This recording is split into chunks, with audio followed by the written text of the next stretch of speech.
Hello, everyone. So I saw this very interesting video from PDP Chieftain. Is it Segun Sowunmi? I hope I pronounced that very right.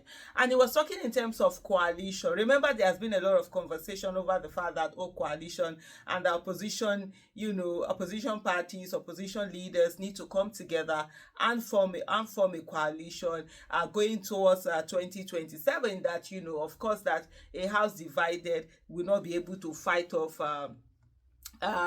the what do you call it Tinubu's illegitimate administration.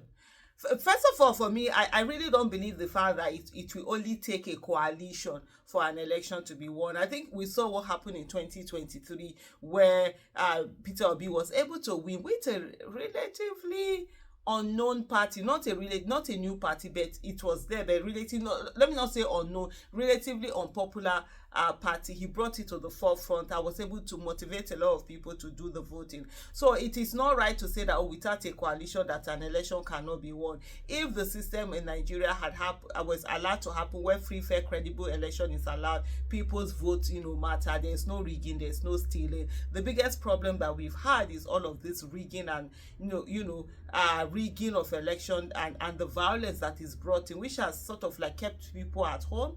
And then of course the rigging that also happens. Without any of this, people can go whoever they vote for. Me, I'm of the opinion that whoever anybody votes for, that's who now becomes the president or governor or whatever elected office that person is running for. But where people are rigging election, then it becomes a no-no. So according to him, he said, look, if you're going to talk about coalition, you have to put certain things around. And as far as he is concerned, if there's going to be a serious talk about coalition, the one person that you really should be looking at is Mr. Peter Obi, who has been able to, gather votes across board. But anyway, why am I saying this too much? Just take a listen to this. Votes. Total available PVC collected is about 86 million or thereabout. Someone cannot earn 8.6 million votes, and you will be saying that unless you merge, you don't have the ability to stimulate and go into the process of the field and get Nigerians, first of all, to even be willing to take a stand on election. That's a very lazy approach. The second is that if you look at our last numbers, you would even say that if they want to build any opposition, going by the last numbers, they have to build it around Peter. Because at least he was able to come with the votes of the Southeast, that of the South-South, that of the Federal Capital Territory, and a little bit of that of Lagos. He would say that, okay, if a small child is trying to lift a heavy object, why don't the elders just help him to carry it up if they are sincere? Now, if you say that your thinkings is that you think that there's an imaginary large number in the North, I've asked myself often, how many of the incumbents in the North, the governors, the ones that are going to be needing a second term and the ones that want to do succession, has agreed that they are going to betray their party? Okay, one or two men are upset. If they are upset, does their anger and upset and disappointment translate into the totality of the election space? Are you going to be able to win an election after 2023 only on your tribal hunch? It's not going to work. You don't have a homogeneous North. Have you asked the North Central what their position is relative to the next election? So I'm saying clearly that it's very lazy and extremely annoying that a political party like PDP is not working very hard in the field to try to make itself electable. And to do that, they need to stop the quarrel. Okay. One, or you. Welcome back, if I may say so. And, just trying to look at this, for me, as a supporter of Mr. Peter Obi, one who was actively, present during the whole campaign of 2023 election, whatever it is that I said will be deemed as being biased. You understand? I mean, Mr. Peter Obi is my candidate, and I will support him. And no matter what you talk, if you look at, but on a very serious note, and I think there's one of the things that I think I have a little bit, I don't know, let it not be as if I'm fancying myself or whatever, but I have the capacity to be objective and to look at things critically the way they are and say them the way they are. The 2023 election, we saw how things went. And if you look at it, the way the election went, literally, there are states where we know we were shortchanged in those states. One of them, I'll tell you, is Rivers State.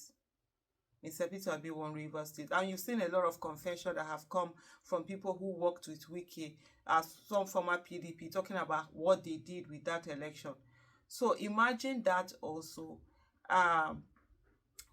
Lagos State, the margin with which Peter Obi won Lagos State was far more than what INEC, reported. They rig, but they could not outrig him. And so that's why when we talk about critical mass, there's a critical mass that people need for them to be able to rig election. If you don't give that critical mass, they won't be able to rig election. And I think it was the Northwest that gave Tinubu that critical mass that was needed for him to be able to rig the 2023 election. That's why most times now when they are crying over, oh, Tinubu, that, please, I beg, I don't feel any else. Use the Muslim ticket to cook rice, or use it to protect your lives, or use it for whatever it is that you want to use it for. They decided. I mean, it's their choice. They have a right to, but then, hey, it's not as if you didn't see it when it coming. They also have a right to it. That I must add. You look at places like Benue, we're also shortchanged, in Benue. And from the calculation that he has made, his name, I don't know why I keep Segun, Sowunmi. His name, I have a thing. Let me do this confession. I have a thing. There are things, faces, names, and direction, geography, are things that I struggle with. I've struggled with them all my life. It's just like now, as a much older person, I've just learned to accept that's who I am and just go. Before, it used to just drive me crazy. I'll be in a place, I had to get out of it, becomes a problem. But hey, now we deal with it. So Segun Sowunmi, the analysis that he made in terms of the fact that the north, the southeast, the south, the north central, was very much, enraged at the fact that they were considered less of humans. It's almost like, because most of the people in the north central are actually Christians. So it's the northern part of Nigeria. They are the Christians, and so they are always treated as if they are not full citizens in the northern Nigeria.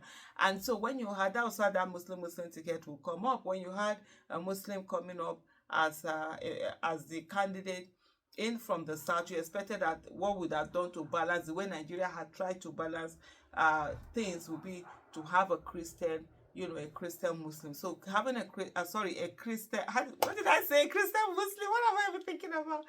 Having a Christian northerner.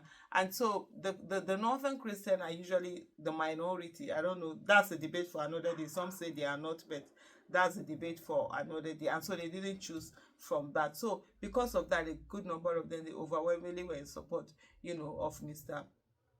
Peter Obi. You also had some of the western states where there were quite a lot of people who were already tired of the whole Tinubu dynasty and what they've tried to do, what the kind of power that is exused there. Even over there were a lot of our votes. The number of votes that we got were not given to us as much, as we had gotten those votes. The southeast, we saw the way the southeast went.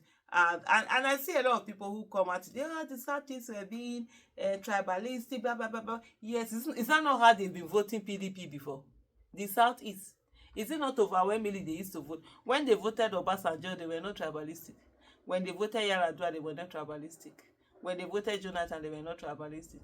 When they voted Atiku Sef, they were not tribalistic. It was when it was now Peter Obi that they voted for, all of a sudden they became tribalistic.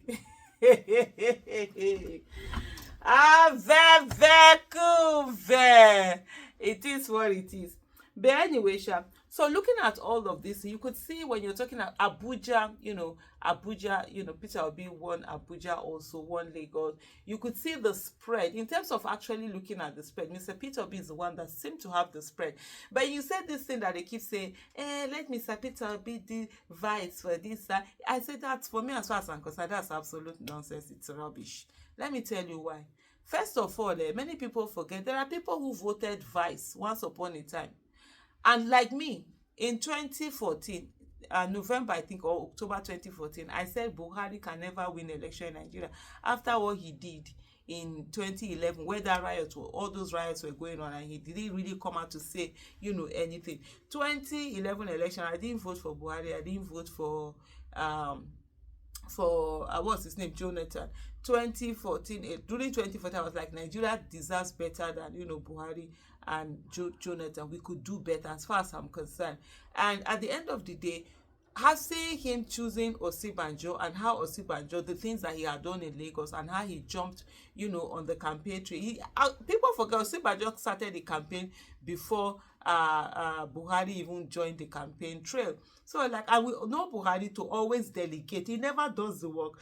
He delegates it to another person. So like, okay, fine, if this is the vice president. So that's why people were saying Osinbajo will take care of the economy, Buhari will take care of security, being a military man. And at that time, Nigeria was going through so much. We're still going through so much in security, though.